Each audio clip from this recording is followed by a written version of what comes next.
Mudah-mudahan Allah Subhanahu wa taala jadikan kita semua ini adalah orang-orang yang bertakwa kepada Allah Subhanahu wa taala. Amin. Allahumma amin.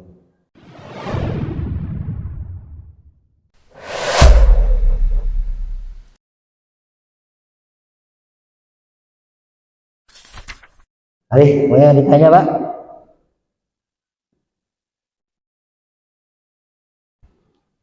Baik, terima kasih Pak Ustaz yang sudah menyampaikan pengajian pagi hari ini. Mudah-mudahan apa yang beliau sampaikan menambah ilmu dan juga pengetahuan serta wawasan kita semua. Dan mudah-mudahan juga kita dapat mencernanya apa yang telah disampaikan oleh Pak Ustaz. Baik, saat ini ada ruang tanya jawab. Mungkin dari ibu dulu yang ingin bertanya. Bu, ada? Ada ini, Ustaz? Mari Ibu. Ayo Bu. Enggak ada. Ya, mungkin dari bapak-bapak mungkin sebelah kanan saya ini ada yang ditanyakan. Oh ada, silakan Pak Haji. Assalamualaikum warahmatullahi wabarakatuh. Pak Haji, maksud penjelasannya ciri-ciri orang yang takwanya di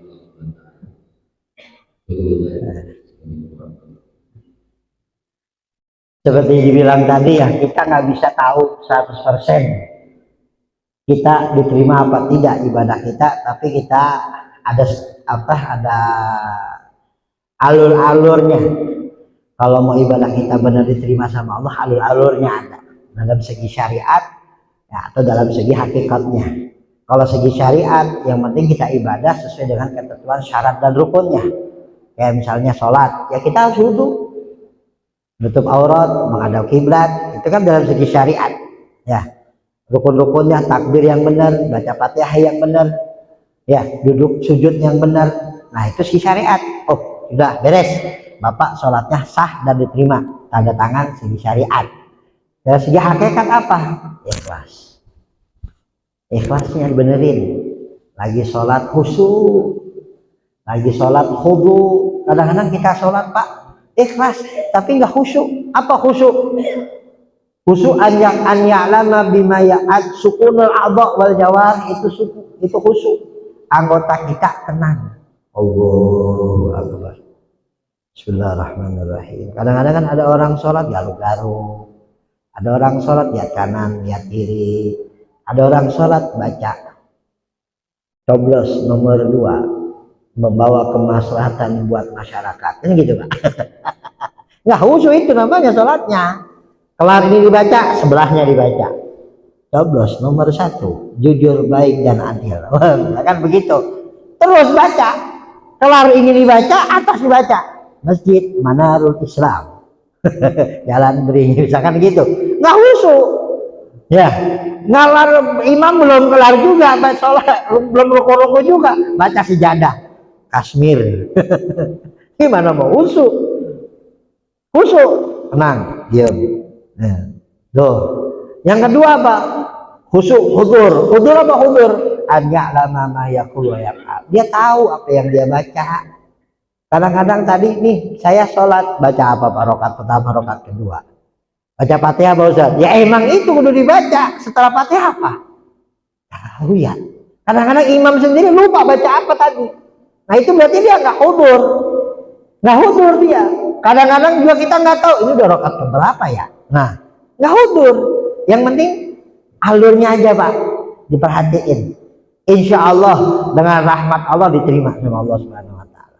Cuma kalau untuk 100% ya kita nggak bisa janji. Ya, yang penting alurnya aja. Dalam segi syariat, contoh kita dalam sholat, dalam segi syariat, syarat-syaratnya terpenuhi dan rukun-rukunnya terlaksana dengan baik, nggak perlu mengqadha, sholat kita sah. Dalam segi hakikat bagaimana? Ikhlas, khusyuk, hudur. Udah itu aja. Ya, laksanain itu. Masalah terima diterima urusan Allah itu mah. Yang penting kita jalankan alurnya saja. Insya Allah pasti dengan rahmat Allah diterima sama Allah Subhanahu Wa Taala. Begitu Bapak. Jelas. Ada lagi? Iya. Assalamualaikum warahmatullahi wabarakatuh. Waalaikumsalam. Ini Pak Ustaz, kita kalau menjalankan sholat ibadah sholat, mungkin kita niatnya ingin sebaik mungkin dan sebesar mungkin, kan ada salah banyak ustaz yang terkenal memberikan amalan nih Pak. Salah satunya doa setelah ruku mau sujud, itu kan setelah iktidal ya, sami Allahu liman hamidah. Ada satu doa yang para malaikat memperebutkannya untuk mengaminkan. Nah, kalau kita doanya tidak dengan bahasa Arab, terus dengan bahasa Indonesia ya, atau kalau orang suka dengan bahasa Sunda, orang Jawa dengan bahasa Jawa, kalau diucapkan membatalkan sholatnya atau enggak Pak? Demikian. Terima kasih. Assalamualaikum warahmatullahi wabarakatuh. Di dalam sholat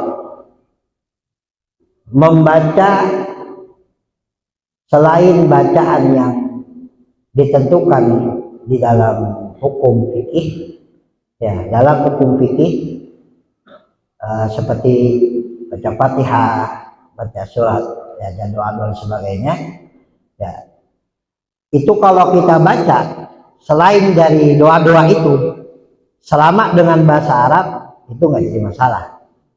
Ya, yang penting rukunnya tetap Fatihah, baca Fatihah, suratnya tetap baca surat. Kalau masalah doa selain dari yang diatur oleh Nabi, selama itu bahasa Arab masih sah. Bahasa Arab ya masih sah. Doa-doa misalkan masih sah bahasa Arab. Cuma jangan dicampur dengan niat yang lain, misalkan begini. Ya, ketika kita lagi sholat, kemudian ada orang masuk ke rumah kita ngucapin salam, assalamualaikum, kita jawab waalaikumsalam, batal sholat kita. Kan bahasa Arab Pak Ustaz, kita niat menjawab. Nah itu yang nggak boleh. Bahasa Arab Pak Ustaz, iya, tapi kita menjawab waalaikumsalam, nggak boleh. Kan bahasa Arab, iya, tapi nggak boleh dalam konteks seperti ini. Nah kalau dengan bahasa Indonesia bagaimana? Kalau selain dari bahasa Arab kita baca, kalau diucapkan itu membatalkan sholat kita, walaupun doa. Dalam sujud kita ucapkan, ya Allah, ampuni dosa-dosa saya, angkat derajat saya. Dalam sujud batal sholat kita, diucapkan. Tapi kalau dalam hati enggak apa-apa. Mau banyak juga nggak apa-apa, silahkan. Selama dalam hati. Dalam itidal yang tadi Bapak contohkan, nggak apa-apa. Tapi dalam hati.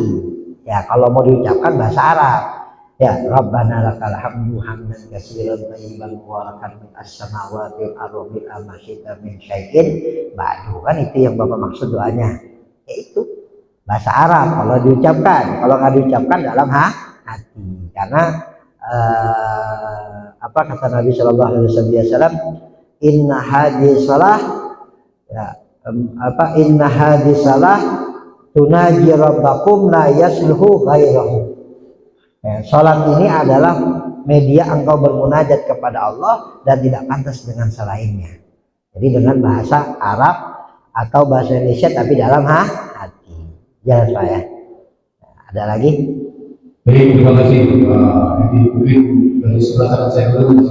Oh silakan berdoa. Assalamualaikum warahmatullahi wabarakatuh. Waalaikumsalam warahmatullahi wabarakatuh. Saya mau tanya bagaimana hubungan antara doa dan usaha, karena kenyataannya umat Islam banyak yang bertakwa, dari pandangan kita. Tapi kenyataan manusia masih kesulitan dalam pengembangan ekonomi. Jadi dengan demikian berarti salah dalam berdoanya atau salah dalam berusahanya. Nah, bagaimana kira-kira penjelasannya antara doa dan usaha? Terima kasih. Jadi doa ya adalah media kita untuk meminta kebaikan pada Allah Subhanahu wa taala. Ya, dalam sholat atau setelah sholat minta kebaikan pada Allah Subhanahu wa taala dunia dan akhirat. Nah, nanti ada yang namanya usaha. Kan jangan hanya doa tapi harus diselingi dengan usaha. Nah, usaha pun Allah Subhanahu wa taala kasih aturan. Al halalu bayyinun wal haramu bayyinun. Halal udah jelas, haram udah jelas. Yang benar-benar diinginkan Allah untuk kemudahan rezeki, kelancaran rezeki adalah yang halal. Yang halal. Tapi kalau kita malah condong kepada haram, ya keharaman, Allah murka, Allah tidak senang. Kalaupun dapat, nggak ada barokahnya, bahkan menjadi musibah buat kita di dunia maupun kelak nanti di akhirat. Jadi usaha juga harus benar-benar diatur dengan mengikuti aturan syariat. Yang halal udah ada aturannya. Ya, jangan malah kita menjerumus ke haram. Yang haram aja susah, apalagi yang halal itu bukan alasan. Kan ada orang bilang begitu. Yang haram aja susah, Ustaz, gimana yang halal? Bukan alasan. Seperti saya bilang tadi, bukan karena ombak yang besar menenggelamkan kapal, karena kapal kita kecil. Makanya kuatkan syariat kita kepada Allah Subhanahu wa taala, maka dalam hidup kita ini akan simpel. Ya, kita akan jalan dengan baik, kita akan jalan dengan syukur, kita jalan dengan sabar, kita jalan dengan ikhlas, kita jalan dengan tawakal. Seperti itu. Ya, seperti Pak dosen bilang, emang benar. Ya, kadang-kadang orang takwa tapi kok rezekinya masih seret. Nah, ini perbaiki. Bagaimana cara dia dalam bertakwanya, benar apa enggak, ikhlas apa enggak, atau mungkin masih ada hal yang perlu dibenahi sama Allah. Ya, mungkin karena dosa-dosanya. Tar dulu ya, sabar ya Pak, dosa-dosa Bapak dulu saya hapus, nanti rezeki nanti baru saya mudahi. Kan begitu. Ya, oh tar Pak ya, Bapak kalau di dunia kayaknya kagak enak, nanti malah Bapak nggak bersyukur sama saya. Tar aja ya, rezekinya saya kasih di akhirat saja. Ada yang begitu. Ya, kan ada dalam hadis, dia dikatakan dalam hadis, ada manusia yang memang Allah kasih sakit terus. Allah kasih sakit terus karena Allah tahu kalau dia sehat dia nggak beribadah sama Allah. Allah kasih terus. Ada yang orang Allah kasih miskin terus. Kenapa? Karena kalau kaya dia nggak bersyukur pada Allah, kasih miskin terus. Ada orang yang kaya terus, ya nggak pernah miskin, 7 turunan bahkan lebih. Allah tahu kalau dia miskin, Allah dia nggak beribadah, dia nggak bersyukur, Allah kasih kaya terus. Ada orang yang sehat terus, nggak pernah sakit, Allah tahu kalau Allah kasih sakit dia bakalan kufur sama Allah, nggak beribadah kepada Allah, bahkan Allah kasih sehat terus. Begitu. Ada lagi ketika Imam Syibli melihat orang badan dari ujung rambut sampai ujung kaki penyakit semua, Pak. Penyakit semua. Tapi dia beribadah sama Allah. Penyakit badannya. Tapi sama Allah ingat terus. Allah kaget, ya Allah, ini hambamu kenapa begini? Ya sampai dia protes sama Allah, ya Allah, ahli zikir, ahli ibadah, tapi kau berikan dia seperti ini ya Allah. Kemudian ketika dia tidur dia mimpi ada suara mengatakan, ya Syibli, orang yang kau lihat itu minta derajat yang dia nggak akan sampai dengan ibadahnya, tapi sampai pada penyakitnya, maka aku berikan dia terus penyakit sampai dia sampai pada derajat itu. Nah itu Allah. Kita nggak tahu konsep Allah bagaimana sama kita. Ada lagi orang Pak, Ya, lagi-lagi ibadah nih. Dia lagi ibadah. Ini konsepnya Allah ya, digambarkan lagi ibadah. Lalu ada orang kaya duduk sholat. Setelah sholat dia pergi.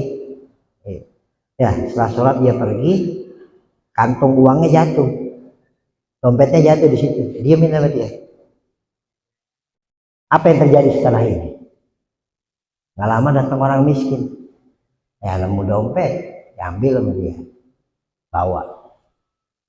Nggak lama datang orang lain, orang ketiga, lihat. Datang yang punya dompet datang. Pak, Bapak nggak dompet? Enggak, saya nggak lihat. Yang benar. Ini ada dompet. Tadi saya sholat di sini. Kok dompet saya nggak ada? Jangan-jangan Bapak ngambil? Enggak, saya nggak ngambil. Dibunuh nih orang.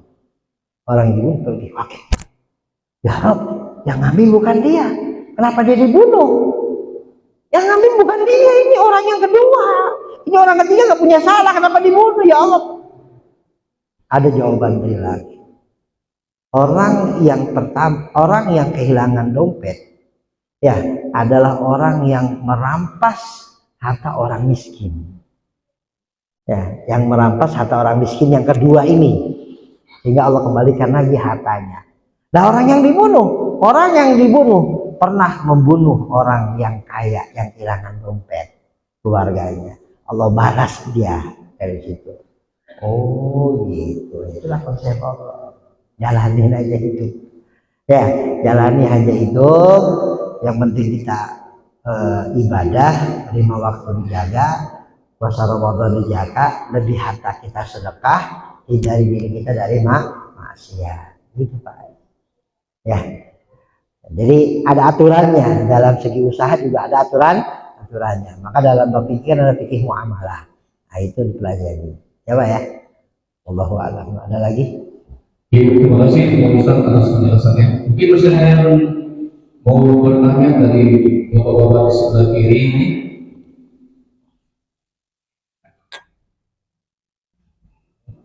Ada lagi? Silakan. Assalamualaikum. Jadi Pak Ustaz, kalau kita dibangkitkan kelak di pada masa, salah satu yang pertama kali dihisab adalah salatnya. Betul?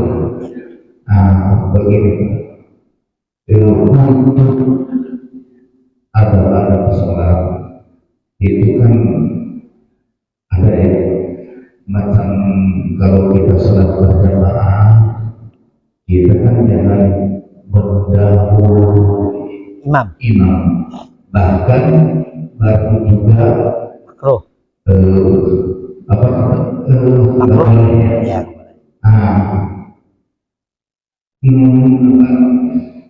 Adab-adab ini sering kali saya lihat masih ada yang seperti itu. Gimana Pak Ustaz hukumnya menurut Islam begitu? Adab ibarat ruh dalam jasad. Adab ibarat ruh di dalam jasad. Ketika jasad itu ada ruhnya, maka jasad itu akan bisa beraktivitas. Begitu juga ibadah. Ketika ada adabnya, maka ibadah itulah yang akan menghasilkan tanha anil faksya'i wal munkar, yang mencegah dari perbuatan keji dan munkar. Itu ruhnya dan diterima di sisi Allah Subhanahu wa taala dalam ibadah. Nah, seperti yang Bapak contohkan tadi, sholat berjamaah, sholat berjamaah, ada beberapa dari saudara-saudara kita yang mendahului imam. Ada saudara-saudara kita yang berbarengan dengan imam. Ada juga yang di imam duluan baru dia. Nah, yang mendahului imam, kalau 2 rukun panjang, maka dia bisa batal sholatnya. 2 rukun panjang mendahului imam bisa batal. Imam belum rukuk, dia udah rukuk. Imam belum rukuk, dia udah sujud, batal sholatnya. Ada yang membarengi, imam rukuk dia rukuk, imam sujud dia sujud, barengi rukuk hukumnya makruh, ya, dapat menghilangkan pahala sholat berjamaahnya. Nah, yang lebih utama bagaimana? Jangan sujud sampai imam posisi sujudnya udah benar, baru kita sujud. Jangan bangun sampai imam bangun dengan sempurna, baru kita bangun. Itu adabnya. Intinya bahwa ya di dalam ibadah pun ada adab yang mesti kita perhatikan. Dan adab itu seperti saya bilang tadi, ruh di dalam ibadahnya. Kalau di ibadah kita semaunya sendiri tanpa ada adabnya, maka nggak akan diterima oleh Allah Subhanahu wa taala. Ya, para sahabat radhiyallahu taala anhu, mereka bukan tidak mengerti tentang hukum-hukum Islam. Ya, mereka paham hukum-hukum Islam, tapi dalam masalah adab mereka langsung mencontoh kepada Nabi Muhammad SAW.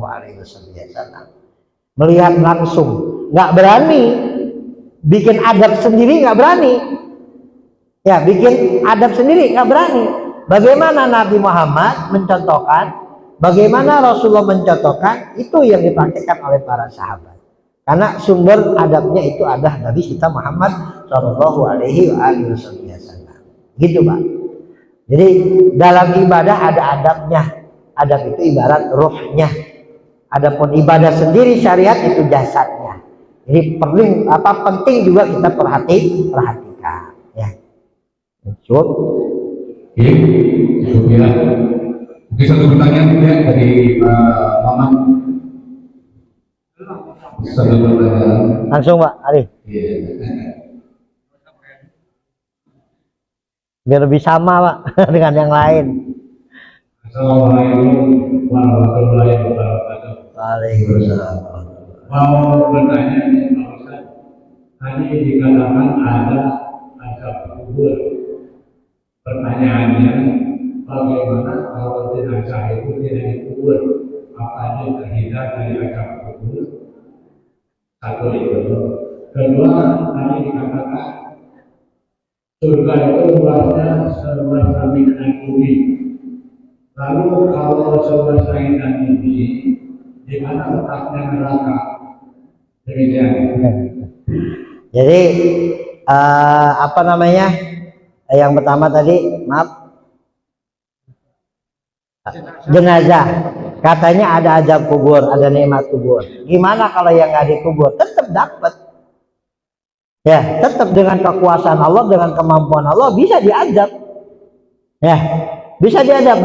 Ibarat kayak orang misalkan nanti orang dibangkitkan dalam posisi postur tubuh yang utuh. Dan nanti kalau orang yang meninggal dunia tercabik-cabik binatang gimana? Kebakar, dibuang debunya, berharap gimana? Tetap akan dikembalikan seperti semula. Akan diazab juga, akan dapat nikmat juga, tetap. Bukan berarti nggak ada.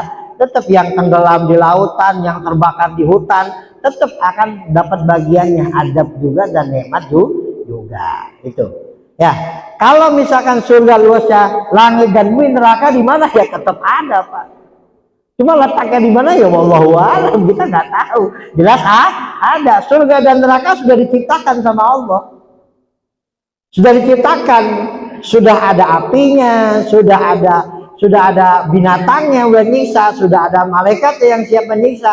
Surga pun begitu, sudah ada istananya, sudah ada bidadarinya, sudah ada pohonnya, cuma belum ada penghuninya. Kapan dihuni? Nanti yaumul qiyamah akan dihuni. Nah itu Pak Ustadz, waktu Isra Mi'raj Rasulullah melihat orang di neraka, melihat orang di surga, itu gambaran kelak nanti yang akan tampak, yang Allah tampakkan dulu di hadapan Nabi Muhammad. Sekarang mah belum ada, cuma udah diciptakan. Buktinya apa? Rasulullah waktu Isra Mi'raj nanya kepada Jibril, kapan Malik mulai kagak pernah senyum? Kan Malik gak pernah senyum Pak ya? Malaikat Malik kan dalam hadis nggak pernah senyum. Kapan Malik itu nggak pernah senyum? Sejak kapan? Sejak neraka diciptakan. Nah, berarti neraka sudah ada. Letaknya di mana? Yang jelas ada dulu Pak. Masa letaknya nanti kita lihat bareng-bareng ya di mana ya. Kita nggak tahu, wallahu alam. Yang jelas ada gitu ya.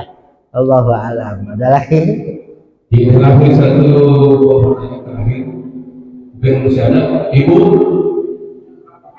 Udah pada pulang ibunya. Oh, monggo Pak. Ya, terakhir satu pertanyaan. Hah? Takbir dan doa. Ya, gitu.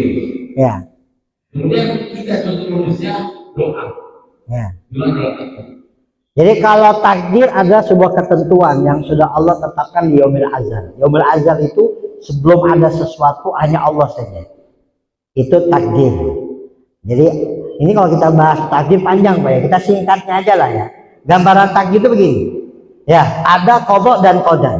Qadha dan qadar. Qadha itu ketetapan Allah di Lauhul Mahfuz yang sudah Allah tetapkan sebelum 5.000 tahun makhluk diciptakan, sudah ada di Lauhul Mahfuz catatan-catatan itu semua sudah ada.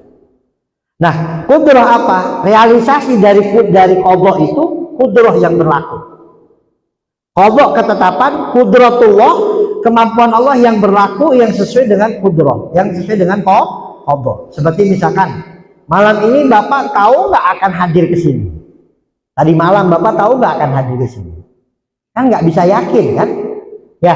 Nah, Bapak tahunya kapan? Setelah hadir di sini. Nah, hadir di sini itu adalah ketentuan qadha. Yang berlaku Bapak jalan dari rumah kemari itulah qudratullah yang mengantarkan Bapak kepada qadha. Itu simpelnya begitu.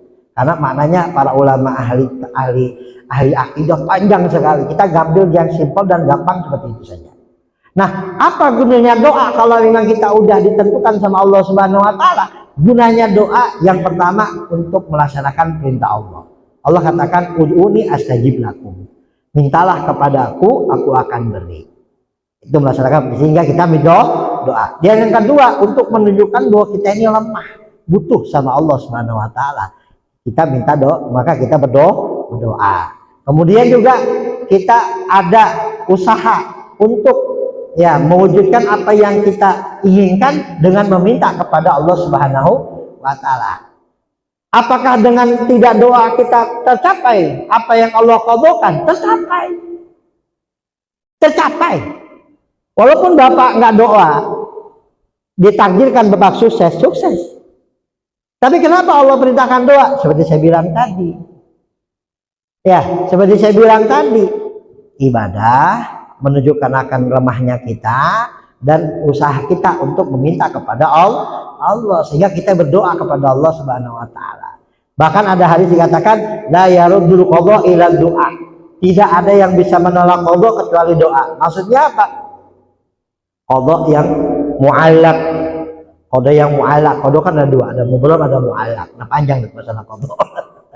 Ya, begitu Pak ya. Jadi tetap doa tetap. Bukan berarti kalau kita nggak doa nggak dapat, tetap dapat karena udah ketentuan Allah. Nah itu seperti saya bilang tadi, itu qadha yang mu'allaq. Jadi qadha ada dua, qadha mubram, ada qadha mu'allaq. Mubram itu yang nggak akan berubah, mu'allaq yang bisa berubah. Yang mu'allaq itu yang masih di dalam catatan Allah. Yang Allah katakan yamhullahu ma yasha wa yusbit. Allah berhak menghapus dan berhak menetapkan. Nah, itu yang berada di catatan Allah. Kalau catatan tangan malaikat udah nggak bisa berubah. Itu namanya qadha mubram. Jelas Bapak? Ya. Aduh, rame nih. Ini yang untuk kita semua. Ya. Khususnya yang beribadah sholat. Gerakan dan posisi anggota badan dalam sholat itu bisa mengurangi amal kita atau gimana Pak? Misalnya kalau kaki dalam keadaan sujud ya jari-jari kan harus melipat istilahnya menghadap kiblat. Begitu Pak Ustaz, mohon penjelasannya biar kita ini ibadahnya bagus lah gitu. Terima kasih. Ada gerakan yang membatalkan sholat, ada gerakan yang tidak membatalkan sholat. Gerakan yang membatalkan sholat kalau dilakukan 3 kali berturut-turut dengan anggota tubuh yang besar seperti kepala, tangan, kaki, badan. Ya, itu yang dapat membatalkan sholat. Ya, ada gerakan yang kita gerakan tidak membatalkan sholat walaupun lebih dari 3 kali. Seperti apa? jari-jari, telinga, hidung, lidah, mata, kemaluan. Itu gerak lebih 3 kali nggak apa-apa. Ya. Dan ada kalau dikurang dari 3 kali bagaimana? Yang tangan itu dapat mengurangi pahala, makruh. Kita sholat nengok begini, makruh. Ya, atau lirik gini, makruh. Ya, gerak lebih kurang dari 3 kali tanpa dibutuhkan itu makruh.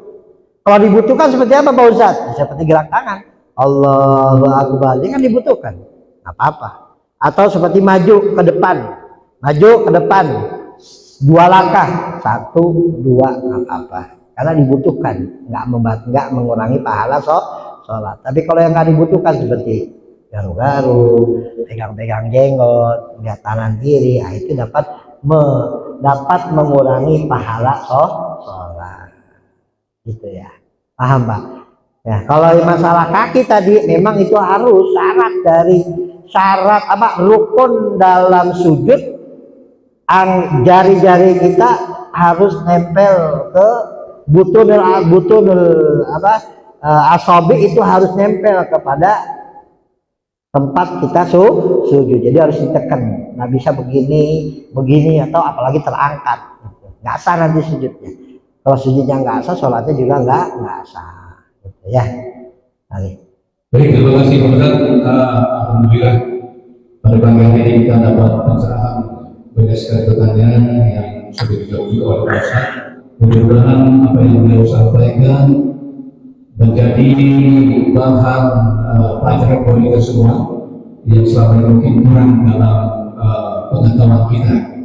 Dan terima kasih untuk bapak-bapak yang hadir dan juga ibu sudah pulang.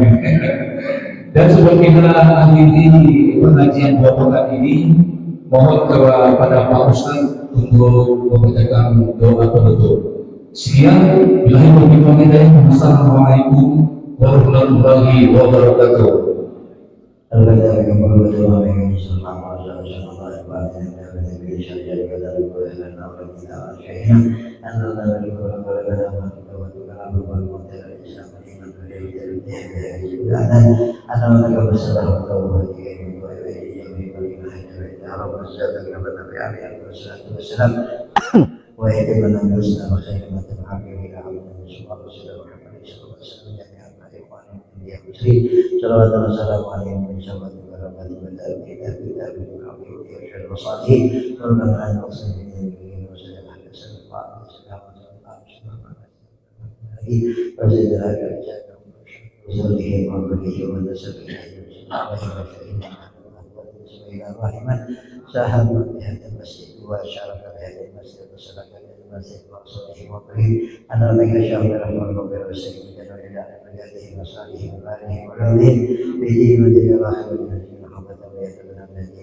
Al-Fatihah. أعوذ بالله من الشيطان الرجيم. بسم الله الرحمن الرحيم. الحمد لله رب العالمين الرحمن الرحيم مالك يوم الدين. إياك نعبد وإياك نستعين. اهدنا الصراط المستقيم صراط الذين أنعمت عليهم غير المغضوب عليهم ولا الضالين. آمين. السلام عليكم ورحمة الله وبركاته.